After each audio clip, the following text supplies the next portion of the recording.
नमस्कार शेतकरी बंधू, हा जो प्लॉट बघत आहात शरद किंग रोपांचा प्लॉट आहे. कशा प्रकारे सेटिंग झालेली आहे ह्या प्लॉटला पाहू शकताय.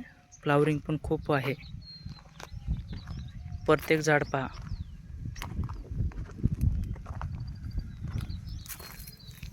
सेटिंग अवस्थेत असल्यानंतर सेटिंग झाल्यानंतर फळाची चाकई वगैरे कशी राहते पहा.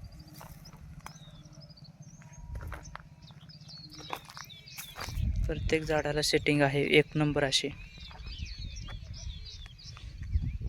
तर अशी खात्रीशीर रोपे तुम्हाला शरद किंगची पाहिजे नसेल तर संपर्क Shri Tulja hi tech nursery Barshikar Sangola number 820 822 1007 नंबरवर संपर्क करू शकता. पूर्ण कन्सल्टिंगसाठी माहिती दिली जाईल.